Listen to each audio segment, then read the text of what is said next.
예, 우리 할렐루야 샬롬하고 축복하는 인사 함께 입술로 고백합니다. 할렐루야 샬롬 샬롬 샬롬 샬롬 샬롬 샬롬. 하나님 사랑합니다. 여러분 주 안에서 사랑합니다. 자, The Lord opened her heart to. 예, 어떻게 했어요? 그 마음을 감고 나요 머물게 하였더라. 예, 루디아 얘기가 나오죠. 빌립보 교회가 루디아의 집에서 열린 그런 사건, 사도행전 16장 말씀입니다. 예, 여기에 중요한 부분들이 잠깐 눈에 보이죠. 자, 바울이 10절에 보니까 성령이 6절에 아시아에서 말씀을 전하지 못하게 하시거늘 그들이 부르기아와 갈라디아 무시아 앞에 이르러 비두니아로 가고자 했으되 예수의 영이 허락지 아니하시는지라. 성령의 영이 가려고 하는 그 길을 자꾸 막으신다. 아니 왜 이거 전도하는 일인데 왜 가려고 하는 일을 그렇게 막으셨을까? 예, 바울이 항상 기도했던 거예요. 그죠? 그래서 무시아를 지나 드로아로 내려갔는데 8절에 밤에 환상이 바울에게 보이니 마게도냐 사람 하나가 서서 그에게 청하여 이르되 마게도냐로 건너와 우리를 도우라고는. 마게도냐는 지금의 그리스 지역을 얘기합니다. 바울이 그 환상을 보았을 때 우리가 마게도냐로 떠나기를 힘쓰니 이는 하나님이 저 사람들에게 복음을 전하라고 우리를 부르시는 줄로 인정합니다. 아시아로 저 더 내려가려고 그랬더니 못 가게 하고 딱 맞고 어디로 유럽으로 방향을 돌리시는 하나님의 역사. 그래서 이방에 귀한 하나님의 복음의 역사가 크게 전해지는 그러한 일이 사건이 생긴 거예요. 11절에 우리가 드로아에서 배로 떠나 사모드라게에 직행하여 이튿날 네아폴리로 가고 거기서 빌립보에 이르니 이는 마게도냐 지방의 첫 성이요 또 로마의 식민지라.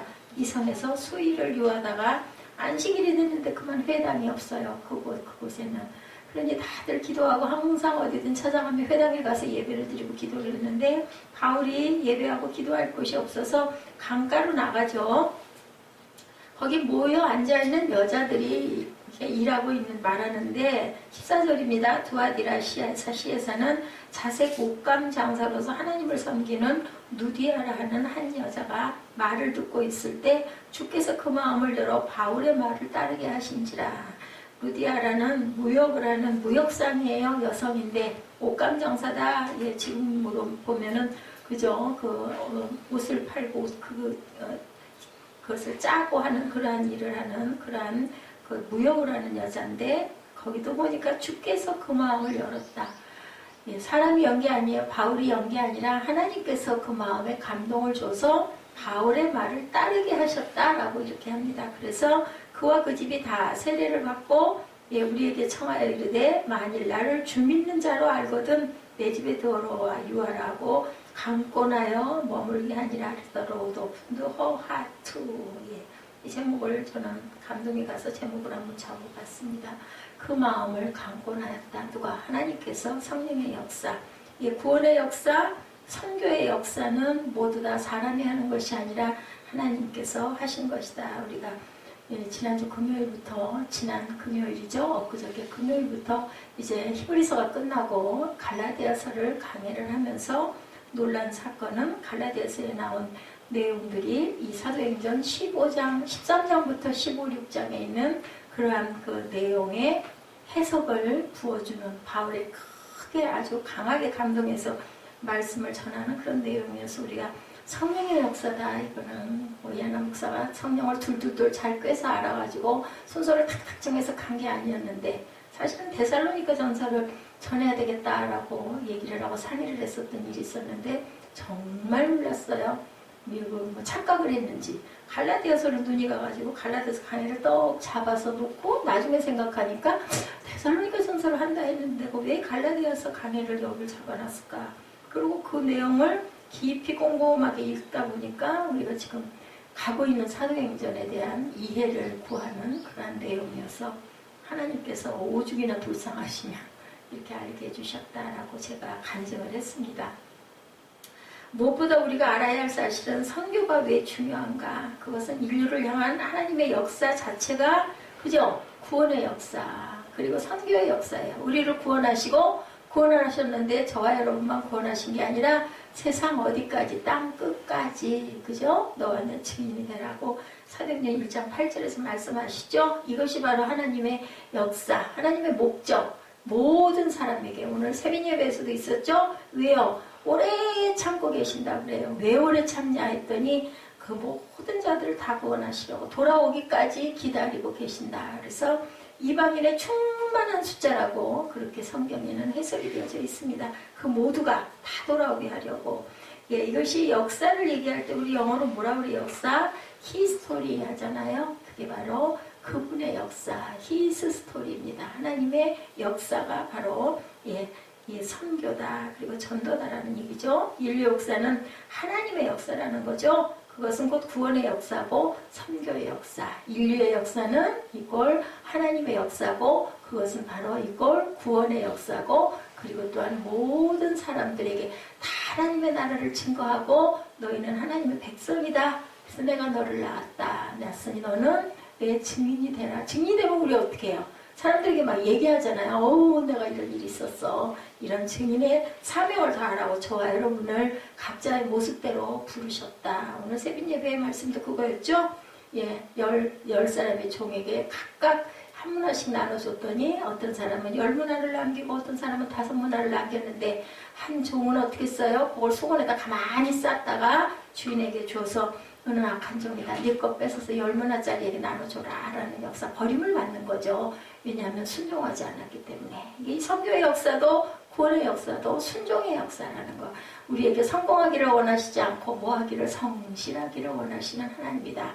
뭘 대단하게 하는 걸 원하는 게 아니라 네 자리에서 얼마나 네가 최선을 다해서 오늘 하루에 성실했느냐가 하나님이 저와 여러분에게 보이시는 깊은 하나님의 나라고 뜻이라는 것을 여러분들 기억하고 가시기 바랍니다. 제가 오늘 2017년 영상을 그죠? 날짜도 많이 지났는데 왜냐면 우리 초순에 별로 그거 심각하게 못 들여다봤어요. 뭐 이것저것 너무 많았죠. 송구 영신에 그죠? 또 주일이기도 했지만은 그죠? 그 일일 예배 막 그러다 보니까 정말 깊은 묵상이 없었던 것 같아서 2017년 그 영상이 올라와 있길래 그걸 한번 조용히 천천히 다 비운 마음으로 다시 한번 2017년을 한번 좀 다짐해 보면 좋겠다 해서 제가 영상을 그걸 한번 같이 보기로 원했습니다.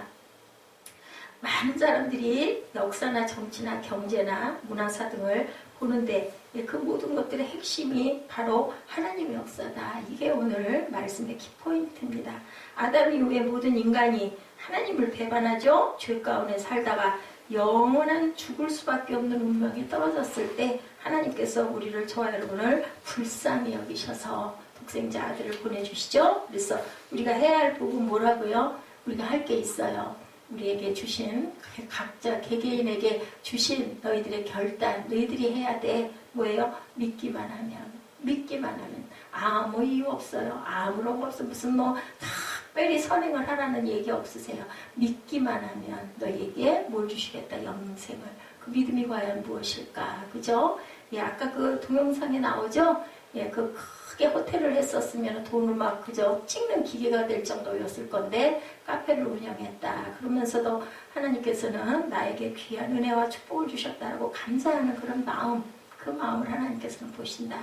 하나님이 인간을 선하게 창조하셨건만 인간의 범죄로 비참한 인생으로 나락에 떨어지죠. 그리고 죽을 수밖에 없는 운명.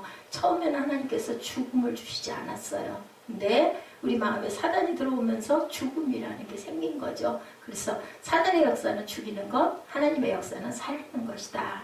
다행히 하나님이 인류 구원의 계획을 이렇게 세우신 거예요. 특별히 믿음의 조상 아브라함을 부르시고 그를 통해서 만민을 구원하실 계획을 선포하는 부분이 창세기에서부터 쭉 나타납니다. 12장 2, 3절입니다. 창세기. 내가 너로 큰 민족을 이루어 내게 복을 주어 내 이름을 창대하게 하리니 너는 뭐가 될지라? 복이 될지라요. 복이 될지라. 그냥 복이에요. 복. 너를 축복하는 자에게는 3절 내가 복을 내리고 너를 저주하는 자에게는 내가 저주하리니 땅의 모든 족속이 너로 말미암아 복을 얻을 거리라 하신지라. 아브라함이 복의 근원이 되어버렸어요. 그죠? 그를 축복하는 자에게는 복을 주겠다. 근데 아브라함을 저주하는 자에게는 저주를 내리겠다. 그를 통해 혈통적인 이스라엘 민족을 이룰 뿐 아니라 모든 족속을 구원하시겠다라는 구원 사역을 그걸 잘 못 깨달았죠. 유대인들은 우리에게만이었던 건데 하나님께서 계속 오늘 성령께서 가려고 하는 것도 맞고 저쪽으로 가. 너 그리 가면 안 돼. 환상을 보여주고 그랬을 때 깨달아 알게 하고 하늘에서 뭐가 내려오고 바구니가 내려오고 못 먹는 음식을 먹어라. 너 먹어라. 베드로에게 보여주시고 이런 여러 가지 방법을 통해서 하나님께서는 복음을 온 사방에 온 천지에 어디까지 땅끝까지 내 음성이 다 들리기를 내가 그때까지 원하노라 기다리시는 거죠. 하나님께서 구체적으로 하신 일은 과연 뭘까? 그죠? 아까 말씀드린 대로 하나는 십자가 부속, 하나는 복음 전파. 그죠? 하나님은 이를 위해서 독생자 예수를 보내주시고 마지막 십자가에 못 박기까지 하시게 그냥 두신 하나님. 그래서 엘리 엘리 사박단에 어찌하여 나를 버리시나이까. 그 음성에도 절대로 대답을 하지 않으셨던 하나님. 우리는 꼭 죽어야 한다. 잘 죽어야 한다. 죽어야 산다. 죽지 않으면 부활이 없어요. 그죠? 그래서 우리는 꼭 죽어야 된다. 그걸 보여주셨죠? 예수님이 잘 죽으라고. 요한복음 19장 30절이죠? 다 이루었다 하고 머리를 숙이니 영원히 떠나가신다. 영원히 떠나가고 끝났으면 기독교는 없어요. 뭐가 있기 때문에? 부활이 있기 때문에.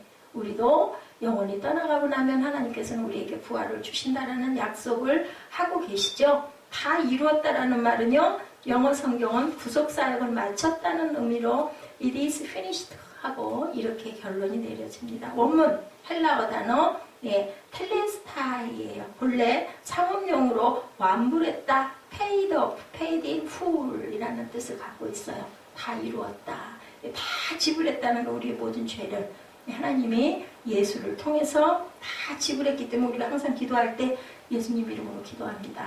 꼭 해야 된다. 그런데 아직도 중요한 게 남아있어요.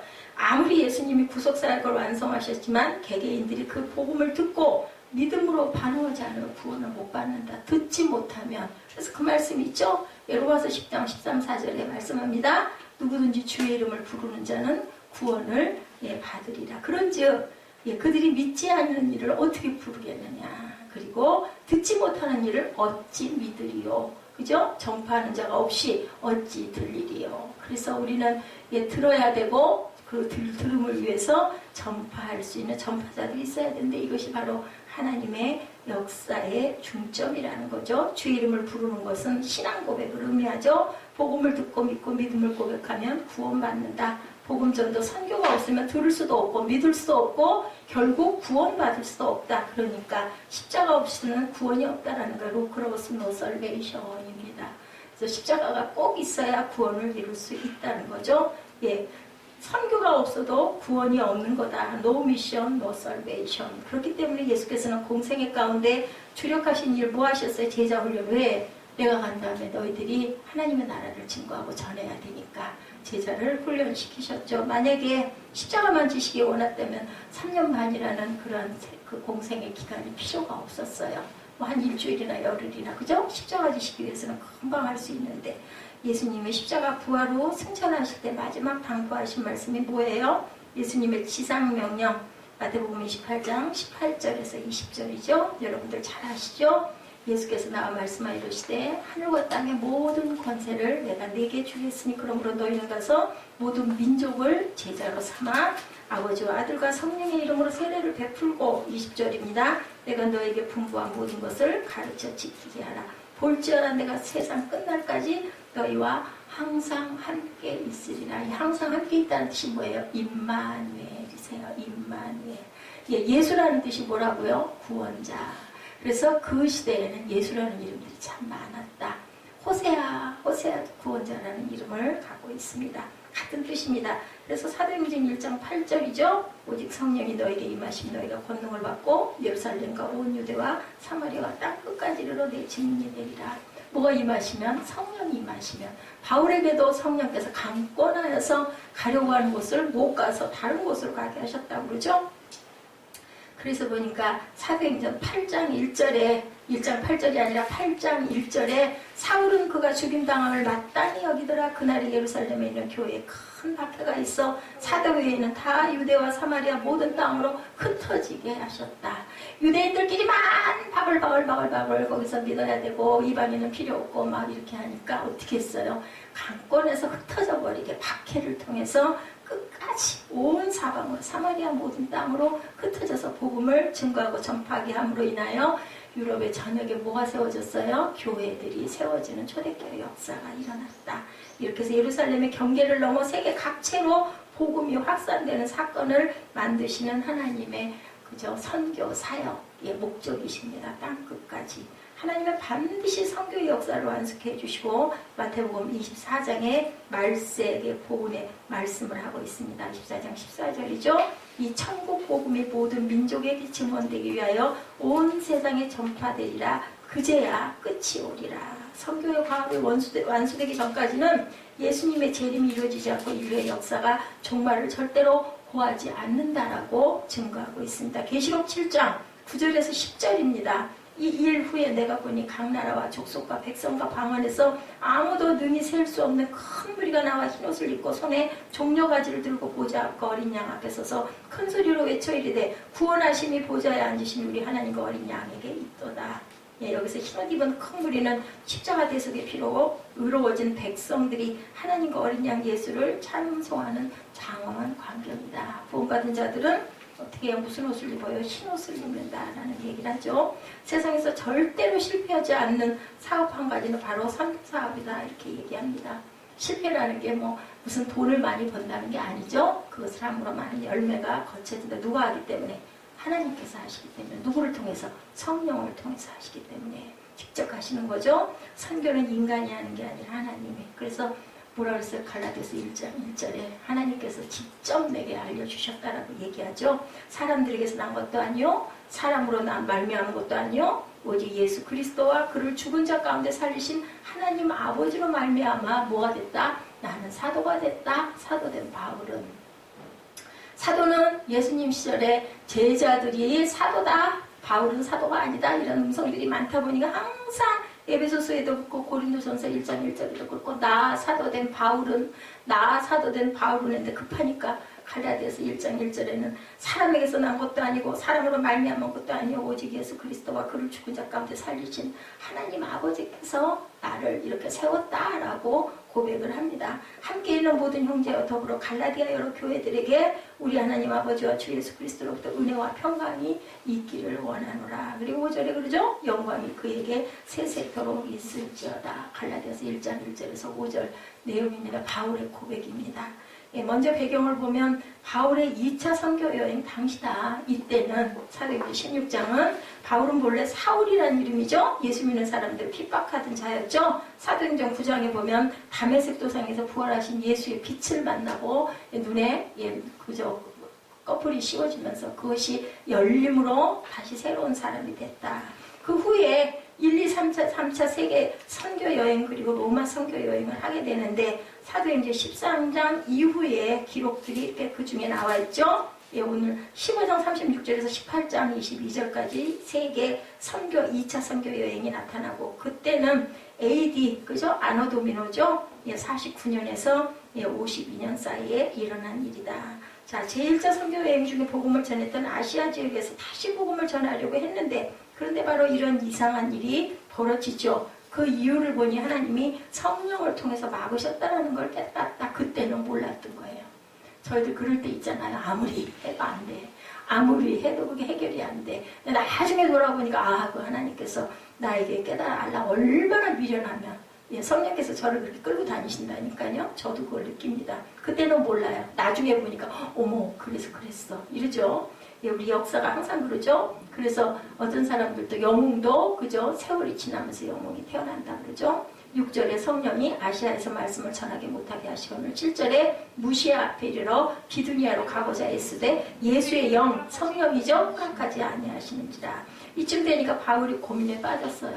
내가 그리 가서 거기 가서 계획을 한 거죠. 이렇게 하려고 했는데 왜 자꾸 이런 일이 일어나고 못 가게 하실까. 자, 그러면서도 늘 그는 기도했다. 그러니까 환상에 그게 보여진 거죠. 10절이죠. 바울이 그 환상을 보았을 때 우리가 곧 마게도니아로 떠나기를 힘쓰니 이는 하나님이 저 사람들에게 복음을 전하라고 우리를 부르신 줄로 인정함이로라. 나타나가지고 막 얘기하죠. 이리 와달라고. 마게도니아는 유럽 지역이에요. 아까 말씀드렸죠. 그리스 지역. 그곳 사람들이 손짓하면서 건너와서 우리를 좀 도와줘. 우리를 좀 도와줘. 이런 환상이 보이니까 저도 저희 교회 우리 마루 앞에 강단이 1년 반 동안 계속 수시로 몇 달에 한 번씩 환상 중에 기도 중에 보였어요. 그 세 곳이라는 하나도 그럼 이걸 누구를 줘야 되나? 막 그런 생각까지 저는 절대 아니라고 생각했기 때문에 참교회 거룩한 대열에 함께한 사람들이 바로 바울과 여기 나온 루디아 빌립보 교회 가정에서 열리죠. 그 루디아였다.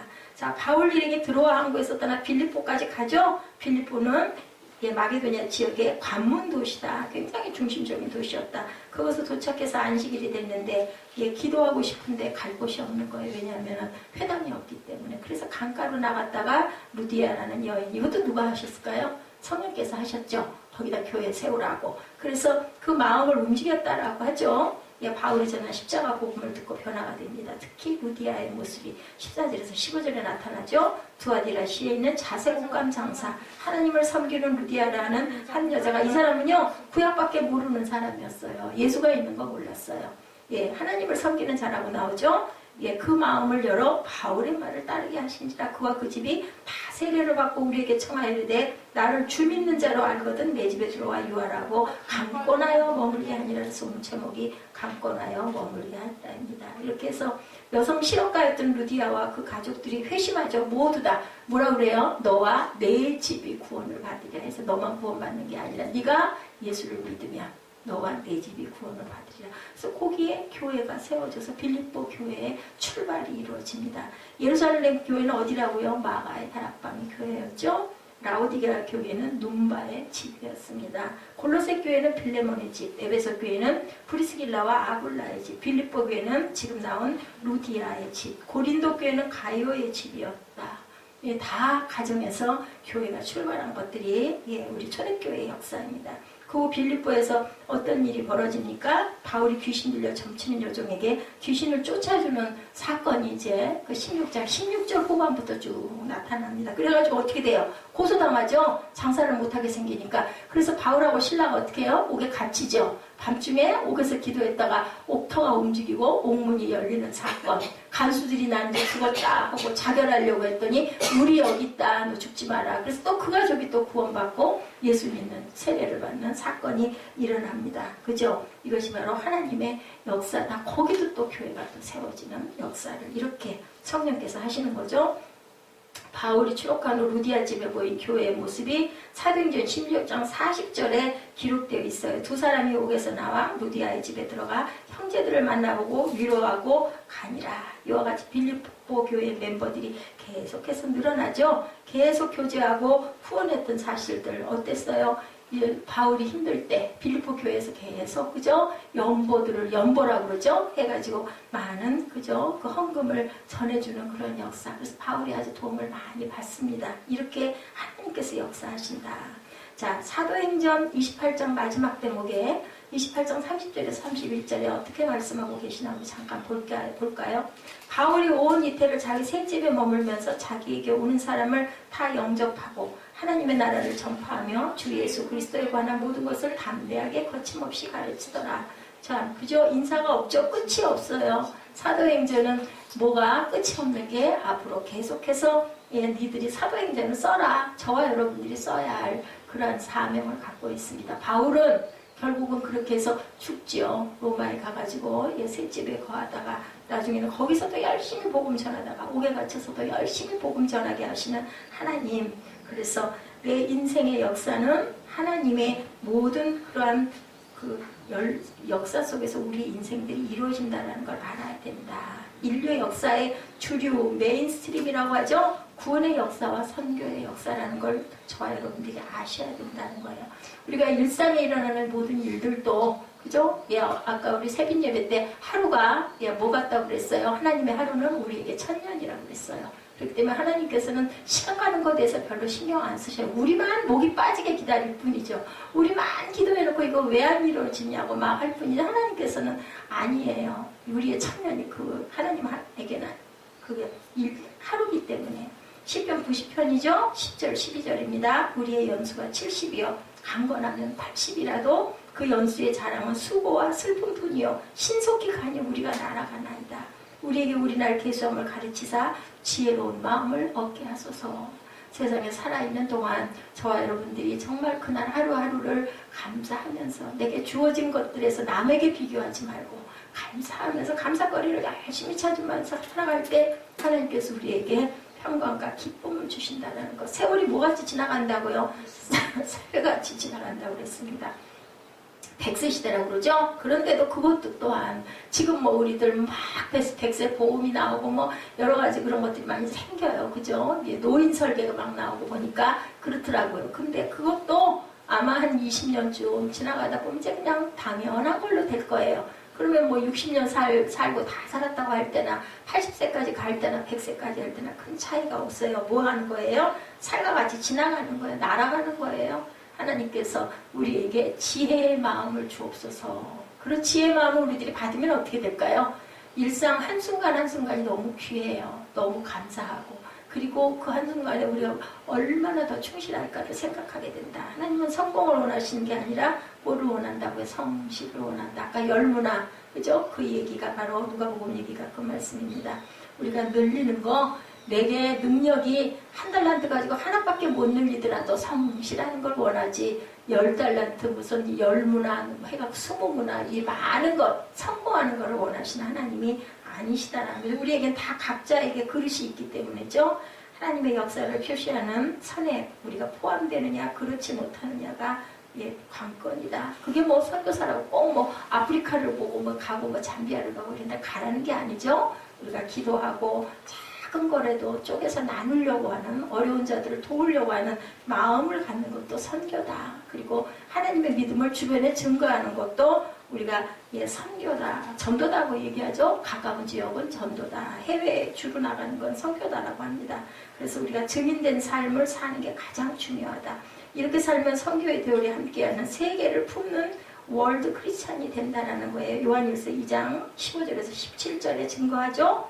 이 세상이나 세상에 있는 것들을 사랑하지 말라. 누구든지 세상을 사랑하면 아버지 사랑이 그 안에 있지 아니하나니. 세상 것에 너무 연연하지 말라는 거예요. 세상에서 살지 말라는 것도 아니고 즐겁지 말라는 것도 아니고 그래서는 안 된다. 16절이죠. 이는 세상에 있는 모든 것이 육신의 정욕과 안목의 정욕과 이상의 자랑이니 다 아버지께로부터 온 것이 아니고 세상으로부터 온 것이다. 이 세상도 정욕도 지나가되 오직 하나님의 뜻을 행하는 자는 영원히 거하느니라. 세상 것은 결국 사라진다는 거죠. 부귀영화도 소용이 없다는 거죠. 하나님의 뜻을 행한 것만이 영원히 남는다. 그런 그리스도인만이 영원히 빛나는 삶이 될 수 있다는 것을 성경에 말씀합니다. 다니엘 12장 3절입니다. 지혜 있는 자는 궁창의 빛과 같이 빛날 것이요 많은 사람을 옳은 대로 돌아오게 한 자는 별과 같이 영원히 빛나리라. 우리가 그 일을 하도록 늘 주변에 귀한 영향을 끼칠 줄 아는 저와 여러분들이 되셔야 되겠죠. 어떤 날 신문에 에볼라에 감염되었다가 완치된 영국인 간호사가 다시 아프리카 시에리온으로 돌아간다는 기사가 났다고 합니다. 정말 무모한 것 같아요. 아프리카가 뭐 좋겠어요. 그런데 그 몸에 병 들어가지고 그 병이 치료되자마자 다시 돌아간다라고 합니다. 우리가 보면 정말 용기도 대단해. 근데 꼭 그렇게 해야 돼? 이런 말들이 나오죠. 근데 그는 거기가 너무 기쁘다고 그 신문에 그 기사에 실려 있었습니다. 합정동 여러분들 가보셨죠? 그런 사람들의 묘지가 많이 있습니다. 어떤 묘지? 양화진 외국인 묘지. 이 땅을 찾아왔던 많은 선교사들이 누워있죠. 그들의 어린 자녀들까지도 애기들까지도 누워서 비석이 되어 있는 걸 봅니다. 자, 얼마나 낯설었고 얼마나 열악했을까요? 그때 지금의 뭐 우리나라야 눈부신 발전을 했죠. 뭐라 그랬어요? 아펜젤러 언더우드가 인천항에 내려가지고 여기는 아무개 도시이 아니다. 하나님께 무릎 꿇고 기도했다고 그랬어요. 근데 분명히 밝은 빛이 비추는 나라가 될 것을 내가 믿습니다 하고 기도했죠. 그러고 나서 지금 선교 100년이 넘고 나니까 이 나라가 이렇게 눈부신 하나님의 은혜로 그 사람이 잘해서 그런 게 아닙니다. 그 모두가 그들의 피값이에요. 피값. 선교에는 반드시 이렇게 피가 따른다라는 겁니다. 천국에서 빛난다. 이 세상에 사는 동안에도 하나님의 축복을 경험할 수 있는, 그리고 내 때가 아니면 누가? 내 후대가 분명히 그 복은 돌려받는다. 심은 대로 거두는 거죠. 심은 대로. 마태복음 6장 33절이죠. 그래서 너희는 먼저 그의 나라와 그 일을 구하라. 그리하면 이 모든 것을 너에게 더하시리라. 이 약속대로 경험하며 승리의 삶을 우리가 살아갈 수 있다. 여러분들, 하나님이 주시는 기쁨과 축복, 그리고 하나님의 영광을 누리는 저와 여러분 2017년 되시기를 주님의 이름으로 축복합니다. 하나님의 인도하시는 길은 언제나 이렇게 새로운 길이 된다. 인간의 통념이나 계획이나 경험이나 비전을 뛰어넘어 새 길을 여시는 하나님의 역사가 사도 바울을 통해서 뭐가 생겼다고요? 빌립보 교회를 이렇게 하나님이 성령의 감동으로 여시는 사건이 오늘 본문입니다. 사도 바울의 일행이 첫 전도 여행에서 복음을 전했던 지역을 다시 방문했을 때 어땠어요? 이런 사건들이 일어나죠. 이때가 갈라진 사건 뭐예요? 바나바가 갈라지죠? 마가를 안 데리고 가려고 해서. 그래서 시다와 함께 같이 가는 사건이 일어나요. 다른 데로 가죠?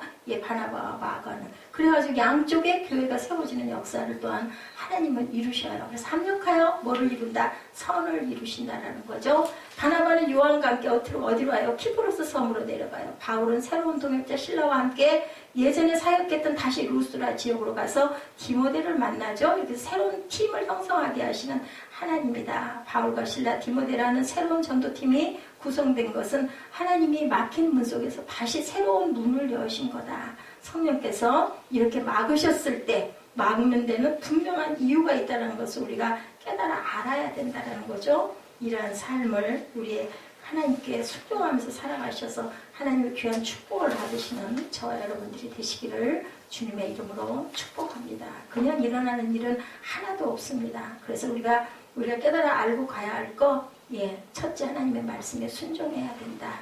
우리의 감정대로 가지 말고 하나님께 구하고 우리가 기도하는 삶을 살아야 되겠다라는 것이 우리가 가장 앞선 것은 순종이라는 것을 알아야 된다. 사탄이 막는 것은 뚫고 나가야 되고 성령이 막는 것은 순종하고 가야 된다. 이것을 분별할 줄 알아야 된다는 겁니다. 그래서 하나님께서 새로운 길을 내셨다는 것을 우리가 깨달아 알아야 된다. 이스라엘 백성들이 하나님의 출애굽시킬 때 어땠어요? 바닷가에 진을 치라 하죠. 그때 애굽으로부터 피할 수 있는 길은 광야 쪽으로 해서 다른 지역으로 도망가는 것이었어요. 바닷가에 진을 치는 것은 죽음을 자초하는 것이었습니다. 사면 초가에 빠지죠. 그런데도 하나님께서는 바닷가에다 진을 치라고 그랬어요. 근데 그게 만약에 그대로 순종하지 않았다면 어땠을까요? 홍해가 갈라지는 역사가 일어나지 않습니다. 바울이 이 환상을 본 후에 그들에게 복음을 전파하기 위해서 하나님께서 부르셨다고 확신하고 즉시 마게도냐로 떠날 준비를 했다라고 해요. 확신하고 즉시 하나님이 부르셨다는 확신이 있어야 하는데 그것을 무엇을 통해서? 기도를 통해서 이루어진다는 것을 우리가 꼭 깨달아야 된다. 우리는 드로아에서 바다로 나와 배를 타고 사모드라게로 곧장 갔다 이튿날 네아폴리로 갔다. 근데 어떻게 했어요? 무교절 후 빌립보에서 배를 타고 5일이 지나서야 드로아의 다른 일행과 합류하게 되는 것. 그것이 바로 사도행전 20장 6절에 나타나는 증거입니다. 이것 자체가 순종하게 하는 자에게 부어주는 하나님의 축복이라는 것을 알아야 된다. 역사적으로 보면 빌립보가 로마 제국의 출발점이라고 말한다고 합니다. 왜냐하면 알렉산더가 자기 아버지 빌립 왕이 세운 빌립보에서부터 세계 정복을 시작했다고 그래요. 그래서 지역 이름이 빌립보예요. 그 왕들의 이름을 많이 땄거든요. 영적으로 보면 하나님의 빌립보를 유럽 복음화의 시작점으로 삼으셨다는 것을 우리가 본다. 자, 우리가 이래서 항상 볼 때 아무도 부르지 않고 환영받지 못해도 가는 것이 선교다. 무엇을 따라서? 하나님의 역사의 발자취를 따라서 가야 된다는 거죠. 이랬을 때 하나님께서는 우리에게 이런 귀한 은혜와 역사를 내려주시고 새생명 새빛교회를 세워주신 은혜도 분명히 지금 보기에는 너무 공고하고 힘들지만 하나님께서 50년 후 100년 후 언제인지를 모르는 그때 하나님께서 귀한 영적인 축복이 저와 여러분 자손 대대로 이루어질 것을 주님의 이름으로 축복하고 믿습니다. 그렇게 믿음으로 가시고 시인하시고 2017년 복된 해, 순종의 해, 그리고 승리하는 한 해가 되시기를 주님의 이름으로 축복합니다. 기도하시겠습니다.